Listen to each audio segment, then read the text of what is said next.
Here every day. Sunday, October 4th, 1992, 2:40 p.m. An aircraft enthusiast takes this footage of an Israeli El Al 747 cargo plane arriving from New York. The jumbo will load up and refuel before flying to Tel Aviv in Israel as flight El Al 1862. 3 p.m. Loading begins, supervised by Jerry Plettenberg, El Al's operations officer. Today's cargo includes consumer products, but some boxes are labeled dangerous goods. Jerry has a good idea what's inside. On El Al cargo flights, he's seen a huge range of military hardware. Apache helicopters, radar equipment, aircraft wings, missiles, jet engines for F-16 and F-15s. All these weapons supply the Israeli military, which is locked in a 45-year-old conflict with Palestinian militants. The ongoing crisis makes El Al a top target for Arab terrorists. 7 years ago, gunmen opened fire on El Al check-in queues in Rome and Vienna, killing 19 people. The airline stays on permanent alert for more attacks. Armed security guards keep a close watch on all its planes and personnel. And before loading, all freight passes through a pressure chamber to detonate any bombs planted by terrorists. 5:20 p.m. Flight 1862 has passed security checks. Now the crew arrive for their pre-flight inspection.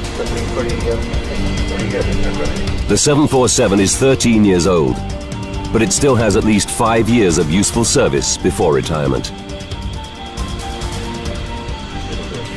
59-year-old Captain Yitzhak Fuchs is in command. Like many El Al pilots, Fuchs is a combat-hardened veteran of the Israeli Air Force. He's got 25,000 pilot hours under his belt. Flying alongside Fuchs are flight engineer Gedalia Sophia and co-pilot Arnon Ohad, the rookie of the crew. Just 32, he's been flying jumbos for less than a year. Flight 1862's takeoff will be supervised by air traffic controller Henriette Van Openen. It was wonderful flying weather. You could see to the end of the world. All the flight paths in and out of Schiphol pass over densely populated areas of Amsterdam. Under one of them lies the Belmer suburb, 13 kilometers to the east. At its heart, the sprawling Groeneveen apartment block. It's home to almost 2,000 people. Among them, Marlene Treidemann, a nurse, and Guillermo, her son. Every day planes would come over. You got used to that after a while. Guillermo will celebrate his 17th birthday in 5 days' time. He's a typical teenager, into pop music and martial arts movies. But today, he's been to church with his mother. The Treudemann's home is on the 5th floor of the Groeneveen block. Marlene and her husband Stanley are originally from Suriname, a former Dutch colony in South America. Graciela, their 14-year-old daughter, is a popular girl who's doing well at school. Always laughing, always happy. A positive word for everyone.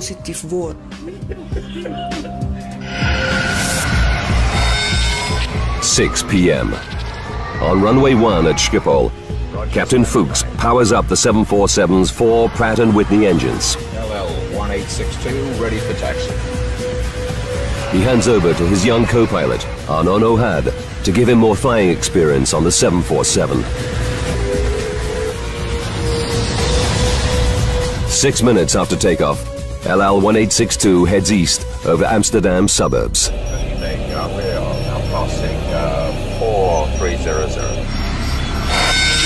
6:27 p.m. and 30 seconds.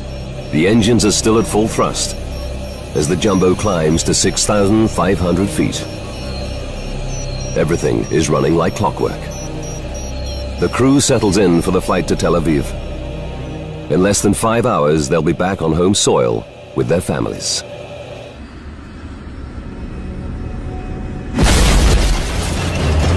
Suddenly, a terrifying jolt rocks the plane.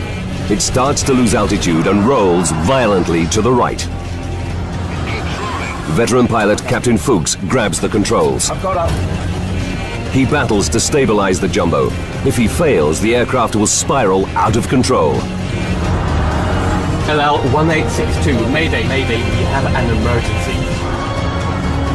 After 30 seconds, Captain Fuchs manages to wrestle the Jumbo back to steady flight. Flight engineer Sophia desperately scans his control panels to try to find out what's wrong. Seconds later, another crisis. The instruments reveal that both engines on the right wing are out of action. It's a pilot's nightmare. Captain Fuchs must get back to Schiphol for an emergency landing. Fast. He tells co-pilot Ohad he needs the airport's longest runway. We request 27 for landing. Air traffic control clears the Jumbo for the journey back to Schiphol. In that case, heading 360. 360 the heading. Roger. The return route to runway 27 will take the Jumbo over the Belma suburb where the Treidemann family lives. They and thousands of others in the crippled jet's flight path are completely unaware of the drama unfolding above them.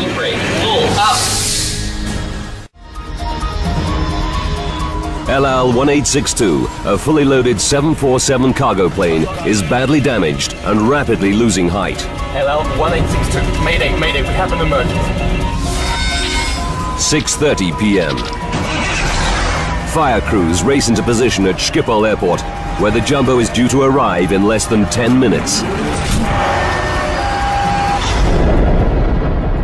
The 747 must make a descending turn over Amsterdam to reach the correct altitude and line up for runway 27. Its final approach will take it over the Groeneveen apartment complex, where the Treidemann family lives. Marlena and Stanley decide to visit a friend nearby. They tell their children, Guillermo and Graciela, they'll be back soon.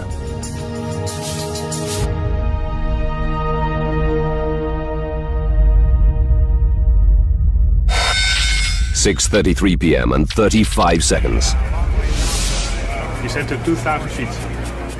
Air traffic controller Henk ter Brakke clears the stricken Jumbo to land at runway 27. Okay, you have around 13 miles to go to touchdown. Speed is all yours. The 747 is 2 minutes from the Belma suburb. Marlena and Stanley are halfway to their friend's apartment. It's a typical Sunday evening. Many people are at home with their families.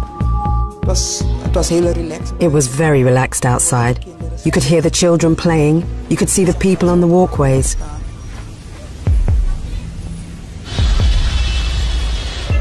At this moment, as Captain Fuchs lifts the nose to slow the Jumbo for landing, the roll to the right returns. He jams the rudder further to the left, but now the plane barely responds. Co-pilot Ohad alerts Schiphol. Controlling problem. Controlling problem as well. The news sends a chill through ter Brakke. He immediately contacts his colleague Henriette van Openen. Hank summed that up to me by intercom and said, he is now in deep, deep trouble. 90 seconds later, Fuchs still battles to control the roll, but it's getting worse. And now, the Jumbo is losing height fast. It's just seconds from the Belma suburb. Here, unaware of the looming danger, Marlena and Stanley near their friend's apartment. Teenagers Guillermo and Graciela relax at home. 4 floors up, at the other end of the Groeneveen block, 31-year-old Andre Bos hears the approaching rumble of jet engines. You can describe the noise as getting louder all the time, and eventually it starts to roar. Suddenly, the roll accelerates to an extreme 90-degree angle, and the jumbo spirals towards the Belma. Raise the flat. Get your gear down. Going down. Going down. Tankery. Pull up. The roar of the jet is now deafening. Andre grabs the phone to call the emergency services. Seconds later, a nightmare unfolds just meters from his home. I looked at the landing gear as it flew straight past my balcony. Marlena and Stanley reach their friend's apartment. In his 10th floor apartment, 36-year-old bank worker Rinus de Haan is about to eat dinner. A screech from his pet cat brings him to his balcony. He's paralyzed by what he sees. The jumbo is heading straight for his apartment block. I saw my life go by in a flash from my childhood to that moment. I thought, it's over.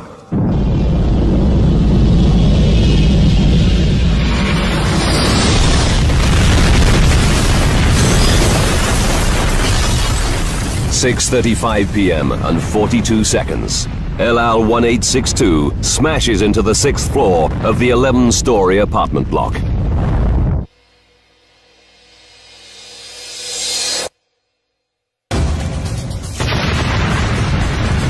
I heard a huge noise.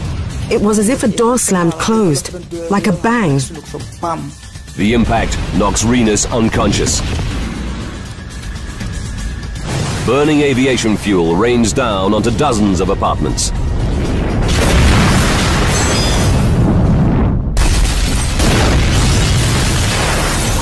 The sound of the crash came from the direction of Marlena and Stanley's home, where they left their children just minutes ago. The couple race back, gripped by fear.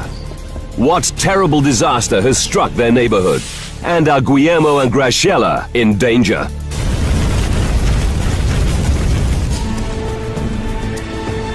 El Al 1862, a 747 freighter laden with cargo, smashes into the 6th floor of an apartment block in Amsterdam.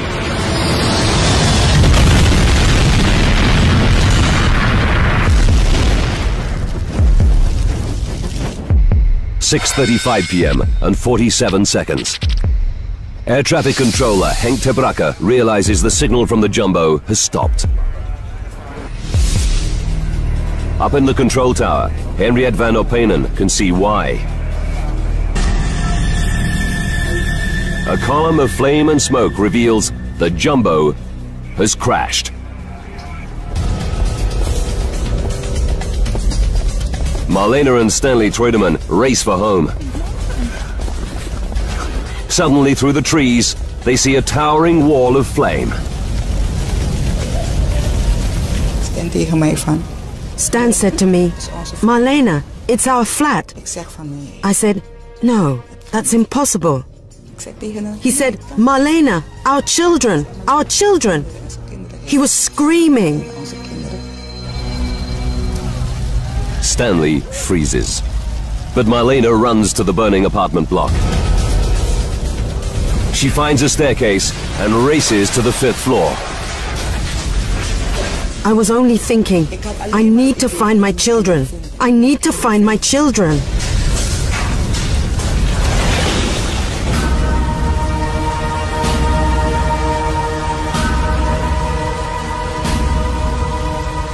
At the exact point where her home used to be, she's facing an abyss. A burning hole. I couldn't believe that my house was gone. I stood there and thought, no, I'm dreaming.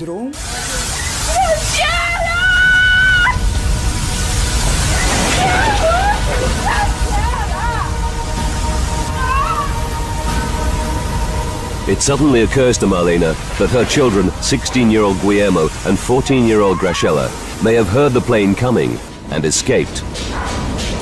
She starts a frantic search for them.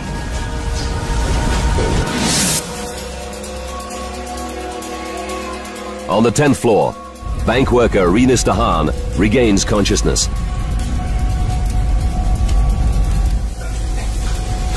He staggers to his front door. To his horror, it won't budge. Shockwaves from the crash have shifted the frame and jammed the door shut. Rinus realizes he survived the crash, but now he could burn to death. There's no way out. Not even his cat can jump from the 10th floor. I thought, this is the end. I thought if I come out, it'll be a miracle. Andre Bos's apartment, 200 meters away, escaped the impact. Now he rushes to the crash site to see if he can help. What you see is the enormous heart of the fire. You see flames come out of every house. Andre knows there could be hundreds trapped or injured, and many could die before firefighters arrive.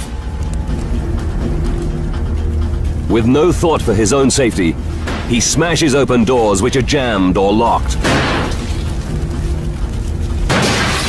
Entering some apartments would be suicide. There are too many flames. But in others, he rescues people who've been overcome by smoke. Stunned local people rush to the scene. Marlene Treudemann desperately questions everyone near the crash site. Have they seen her two children, Guillermo and Graciela?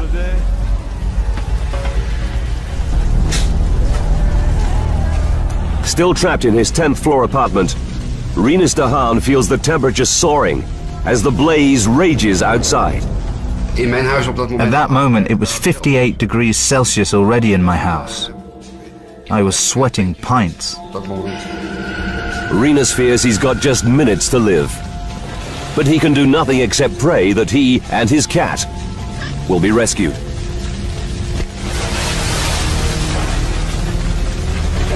Just when he thinks he's about to pass out, neighbors break in. They rush him from the inferno in the nick of time.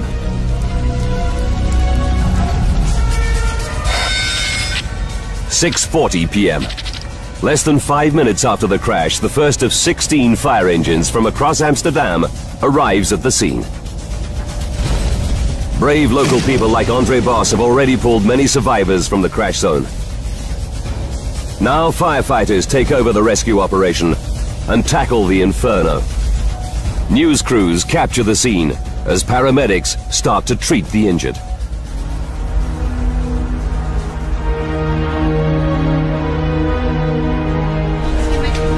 "50 minutes after the crash, Marlene still searches for her children. But no one has seen them. The terrible truth starts to sink in. She said goodbye to Guillermo and Graciela less than an hour ago and promised to be back soon. Now, all hope of seeing them alive again is fading. At that moment, I felt as if I was dead myself. I felt as if I had died inside. Why did this have to happen? Why did my children have to go?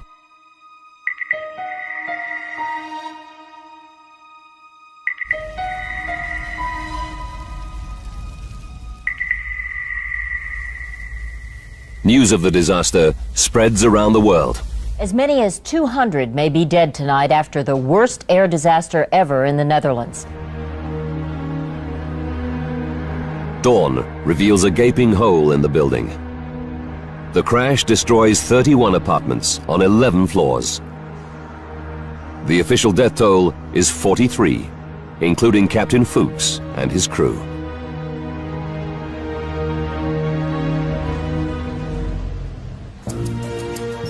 The Netherlands Aviation Safety Board quickly mobilizes 8 investigators. Frans Ehrhart is a senior member of the team. He's a former fighter pilot with 20 years' experience as an air accident investigator. But now he's facing his worst nightmare. You hope it'll never happen, but then it does happen. A large plane in the middle of a residential area with many victims. What triggered Holland's worst air disaster?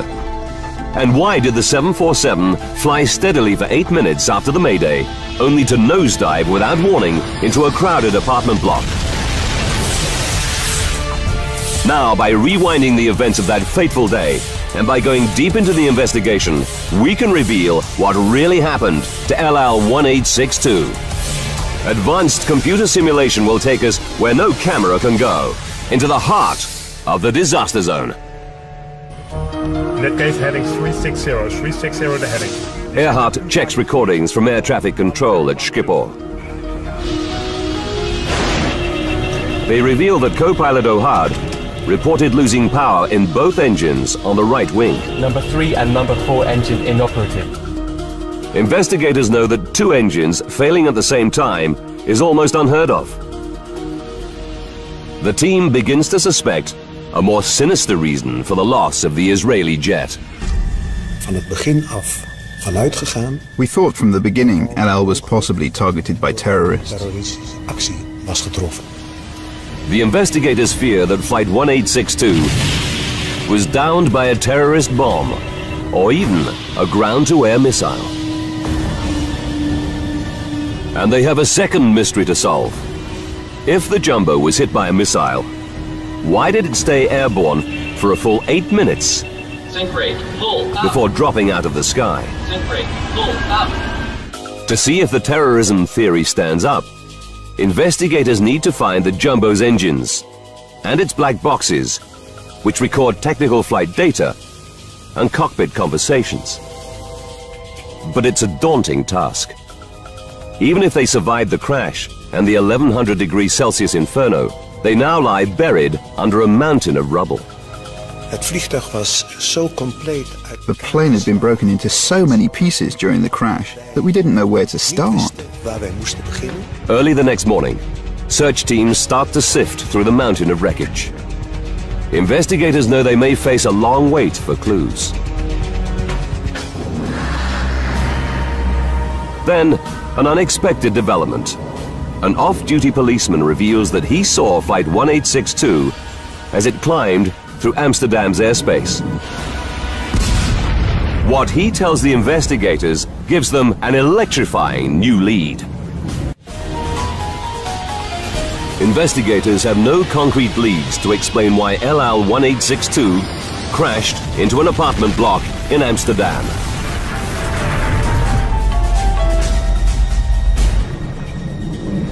Then, Jan Kaspers, a detective with the Amsterdam police, tells them an extraordinary story.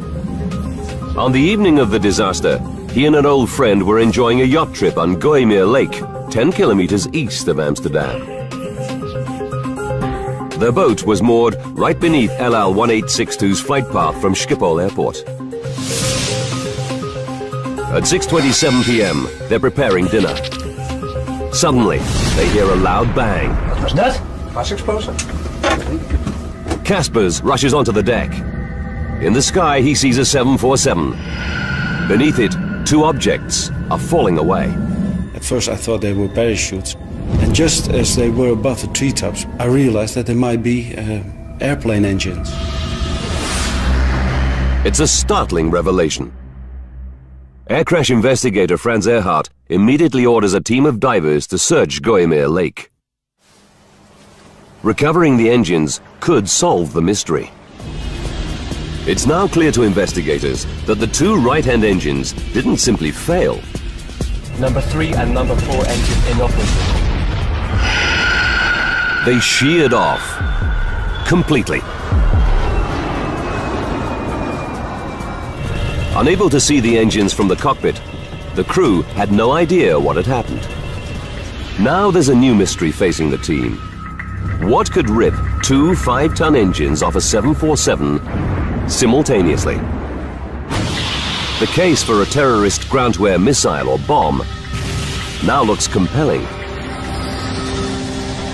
To prove this theory, investigators must recover the engines from the bottom of Gooimeer Lake and examine them for clues. Against all the odds, after just a few hours of searching, a diver gets a lucky break. He spots a massive chunk of aircraft debris. The team quickly identifies it as the outer engine from the 747's right wing. And there's another key find on land near the lake. Pieces from a 10-meter stretch of the same wing's leading edge. It's the team's first chance to find out why the engines fell off. They rush the wreckage to their labs. Scientists swab the engine and the chunks of wing for traces of the chemicals used in explosives. They examine the metal surfaces for the telltale micro-pitting caused by blast fragments. It takes 2 days. The analysis draws a complete blank. Investigators can find no evidence of an explosion, nor any other clue to why the engine broke away. It's a dead end. Now the investigators' only chance to solve the mystery is to find the 747's inner engine, in the hope that it holds the key, or to locate one of the plane's black box flight recorders at the crash site. The Dutch Navy joins the search for the inner engine. It deploys 2 specialized salvage vessels, sonar, and more divers. But after 2 more days, they find nothing. The investigators are worried. With every passing hour, crucial evidence is slipping away. The water would start corroding the parts, and because of that, we were keen to find it as soon as possible. The news is equally bleak at the crash site. Search teams can find no trace of either of the 747's critical black boxes. To make things worse, there's another setback. Within 24 hours of the crash, the mayor of Amsterdam ordered diggers and bulldozers to clear the site. He's under huge public pressure to recover bodies as quickly as possible. Earhart and his team are powerless. Their only option is to follow the debris to its new home, an Amsterdam garbage dump. It seems a hopeless task. Then, after 3 days, Earhart is in his Amsterdam office when he gets a call. It's good news. One of his team has found the 747's flight data recorder. We were very happy. At last we could take a step forward in our investigation. This black box records all the aircraft's critical technical data. It could prove the breakthrough they so desperately need. But when they open it, it's a terrible letdown. The tape inside is broken in 4 places. And data from the plane's critical final 2.5 minutes is indecipherable. They send the recorder to specialists in Washington, D.C. and the USA. It's a long shot, but it's their only hope. 11 days after the crash, the investigation team is at rock bottom. But just as investigators are beginning to despair, they hit the jackpot. A diver finds the inner engine, half buried by mud. It's still attached to the mounting that fixed it to the wing.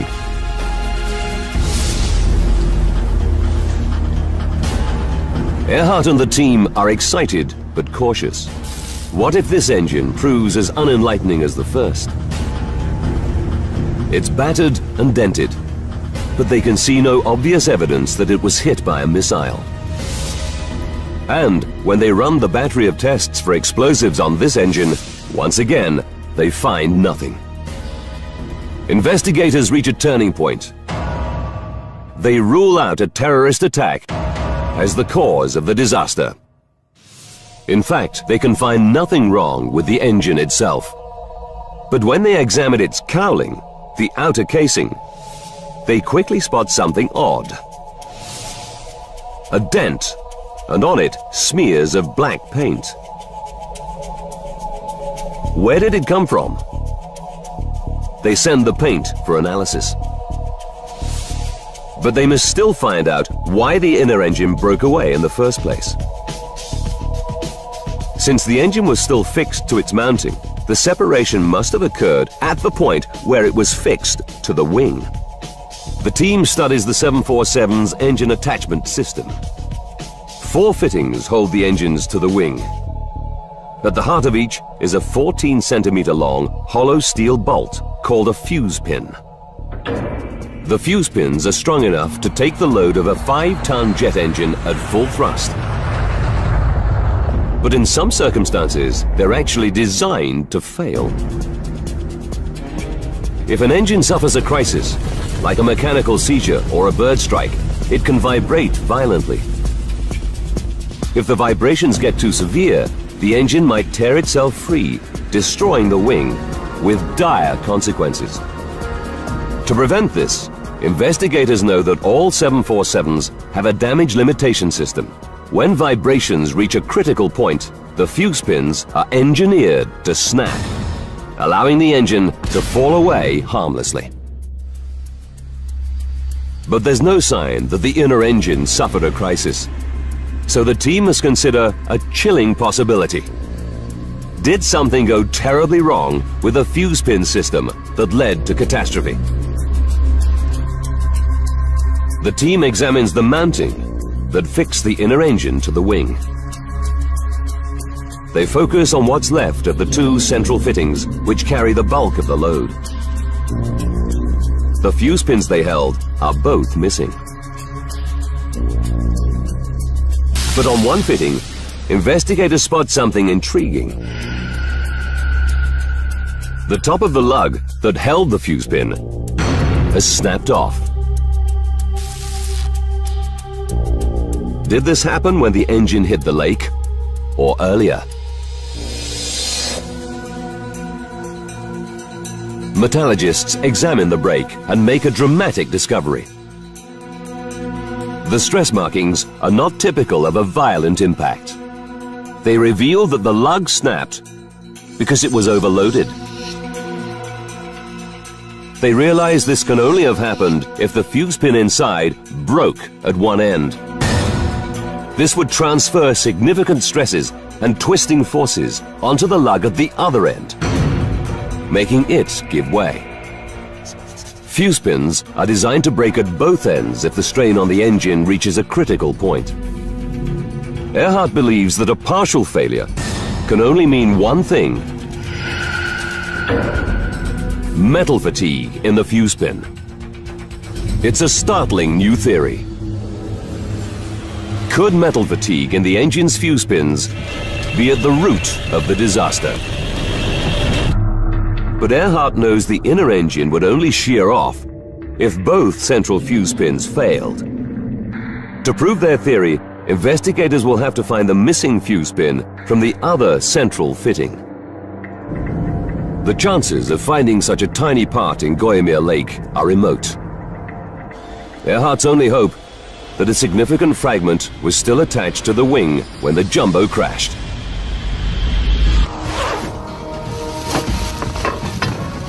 He deploys more than 20 workers to search the garbage dump where crash debris now lies. No one holds out much hope. The missing fuse pin was only 14 centimeters long and may have shattered on impact. Looking for the essential parts of the wing mounting was like looking for a needle in a haystack. "48 hours into the search, they have still found nothing.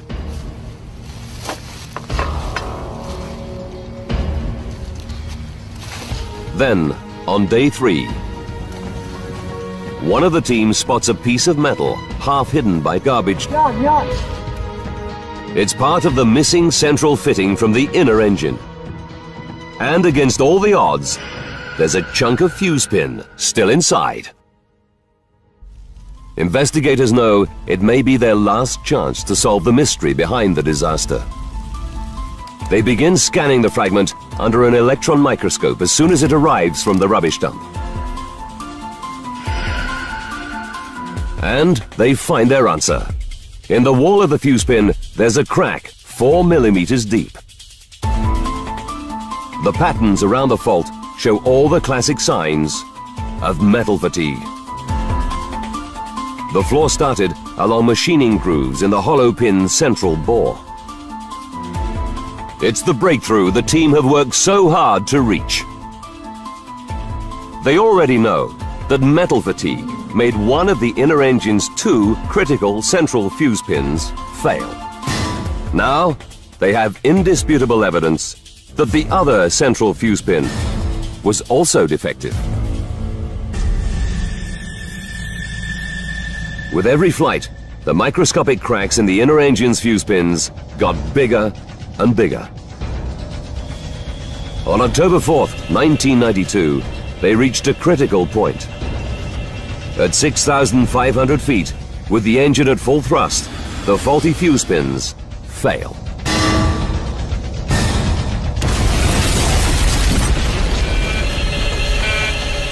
But the investigation team still has to explain why the 747's outer engine came off as well. It's almost inconceivable that 2 sets of fuse pins could fail at the same time. Then they receive the test results on paint smears found on the inner engine's cowling. The smears are an exact match for the paint used on the central fan blade spinner of the outer engine. They realize there's only one possible explanation. The inner engine was at full thrust as the plane climbs. So when it shears off, it doesn't fall harmlessly away, it shoots forward. A split second later, it falls back, and by sheer chance, strikes the outer engine, smashing it off the wing. The impact also rips away a 10-meter stretch of the wing's leading edge. Investigators now know that a freak accident caused 2 engines to fall off Flight 1862. Mayday, mayday.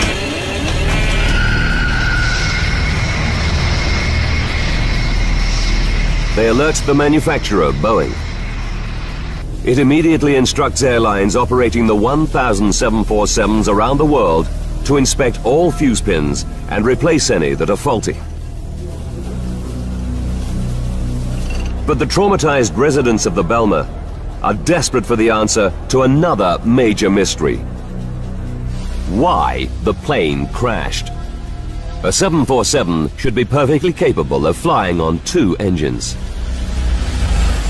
So what made Flight 1862 suddenly nosedive just minutes from an emergency landing at Schiphol Airport? Raise the flap! Get the gear down! Investigators study the section of wing recovered from Gooimeer Lake. It's clear this damage would have reduced the plane's lift. They also realize that key flight controls lost hydraulic power when the engines broke away. But if this damage was severe enough to down the plane, how did Captain Fuchs keep it flying steadily for another 8 minutes? It's a paradox. Then, 18 days after the crash, the team gets some good news. Experts in the USA have retrieved the information from the damaged flight data recorder. The technical readings it contains prove to be the final piece of the puzzle. They reveal in chilling detail what finally downed Flight 1862.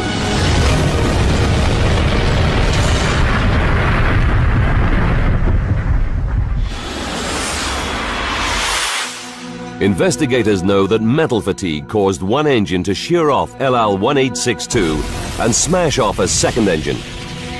The incident also destroyed a section of the right wing's leading edge and disabled key controls. Mayday, mayday, we have an emergency. But the damage was clearly not severe enough to down the plane immediately. Why did it suddenly spiral out of control a full 8 minutes after the Mayday call?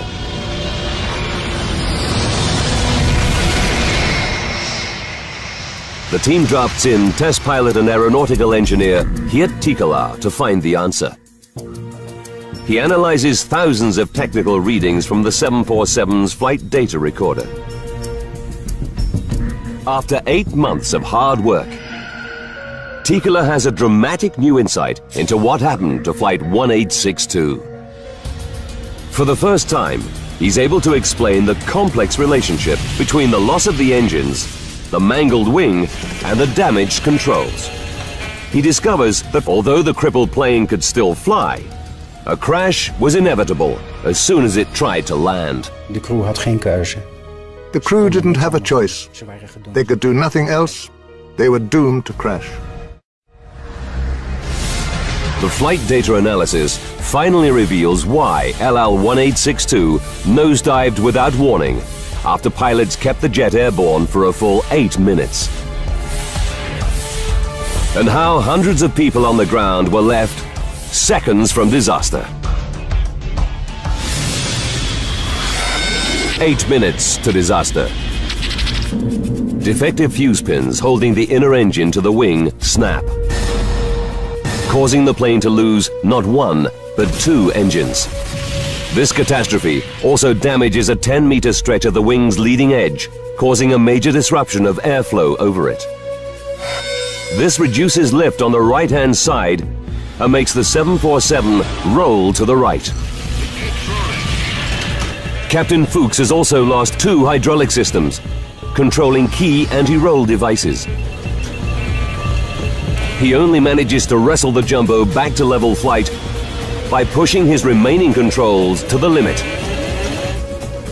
The flight data analysis reveals that his current airspeed of 280 knots is the key. It's just high enough to get sufficient lift out of the right wing to keep them aloft.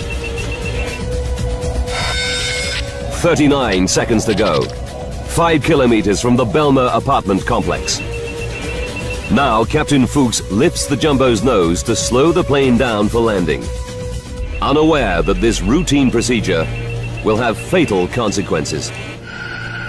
The flight data reveals that this change in angle worsens the disruption in airflow over the mangled right wing. The result is a further loss of lift on this side of the plane, and it starts to roll again. Captain Fuchs struggles to pull it level.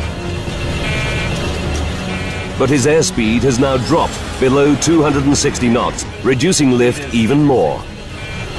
This time, his damaged controls cannot save him. Controlling problem. 30 seconds to disaster. As the roll and loss of lift reach a critical point, the 338-ton jumbo plummets earthward. Get the gear down! 1862 going down. LL-1862 nosedives from 2,500 feet.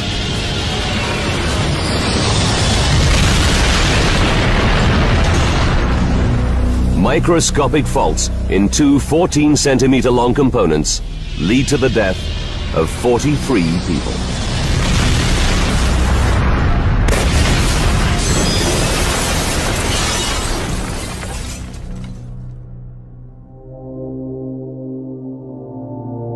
Rescue workers found the bodies of 16-year-old Guillermo and 14-year-old Graciela the morning after the crash, just meters from where their home once stood.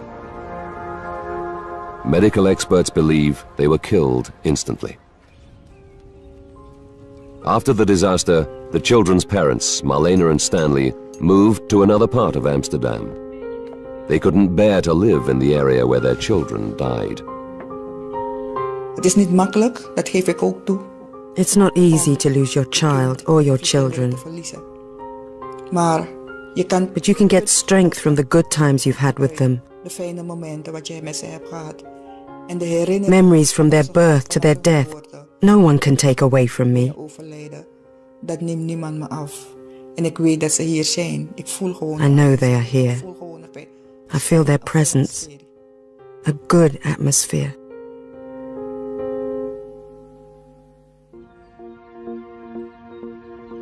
The apartments in the crash zone were demolished, but their foundations remain. Nearby is a permanent memorial to the victims.